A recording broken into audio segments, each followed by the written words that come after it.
Reading of the Book of Genesis by Blessified. Chapter 37. Jacob settled in the land where his father had lived as an alien, the land of Canaan. This is the story of the family of Jacob.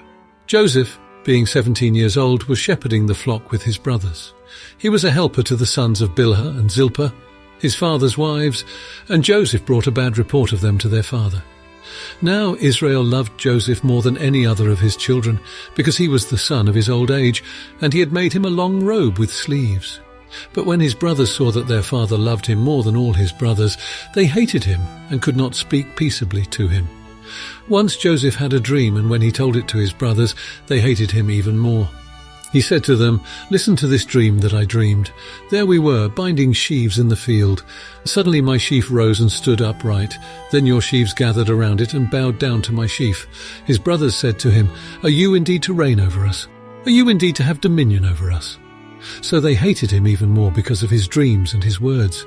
He had another dream and told it to his brothers, saying, "Look, I've had another dream. The sun, the moon, and 11 stars were bowing down to me." But when he told it to his father and to his brothers, his father rebuked him and said to him, "What kind of dream is this that you have had? Shall we indeed come, I and your mother and your brothers, and bow to the ground before you?" So his brothers were jealous of him, but his father kept the matter in mind. Now his brothers went to pasture their father's flock near Shechem. And Israel said to Joseph, "Are not your brothers pasturing the flock at Shechem? Come, I will send you to them." He answered, "Here I am." So he said to him, "Go now, see if it is well with your brothers and with the flock, and bring word back to me." So he sent him from the valley of Hebron. He came to Shechem, and a man found him wandering in the fields. The man asked him, "What are you seeking?" "I'm seeking my brothers," he said. "Tell me, please, where they are pasturing the flock." The man said, "They have gone away, for I heard them say, 'Let us go to Dothan.'" So Joseph went after his brothers and found them at Dothan. They saw him from a distance, and before he came near to them, they conspired to kill him. They said to one another, "Here comes this dreamer. Come now, let us kill him, and throw him into one of the pits. Then we shall say that a wild animal has devoured him, and we shall see what will become of his dreams."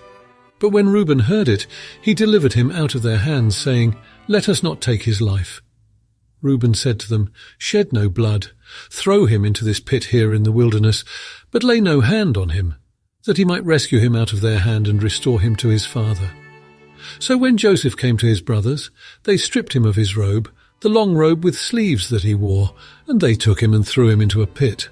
The pit was empty, there was no water in it. Then they sat down to eat, and looking up they saw a caravan of Ishmaelites coming from Gilead, with their camels carrying gum, balm, and resin, on their way to carry it down to Egypt. Then Judah said to his brothers, "What profit is it if we kill our brother and conceal his blood? Come, let us sell him to the Ishmaelites, and not lay our hands on him, for he is our brother, our own flesh." And his brothers agreed. When some Midianite traders passed by, they drew Joseph up, lifting him out of the pit, and sold him to the Ishmaelites for 20 pieces of silver, and they took Joseph to Egypt. When Reuben returned to the pit and saw that Joseph was not in the pit, he tore his clothes. He returned to his brothers and said, "The boy is gone, and where can I turn?" Then they took Joseph's robe, slaughtered a goat, and dipped the robe in the blood. They had the long robe with sleeves taken to their father and said, "This we have found. See now whether it is your son's robe or not." He recognized it and said, "It is my son's robe. A wild animal has devoured him. Joseph is without doubt torn to pieces." Then Jacob tore his garments, put sackcloth on his loins, and mourned for his son many days. All his sons and all his daughters sought to comfort him, but he refused to be comforted and said, "No, I shall go down to Sheol to my son, mourning." Thus his father bewailed him. Meanwhile, the Midianites had sold him in Egypt to Potiphar, one of Pharaoh's officials, the captain of the guard.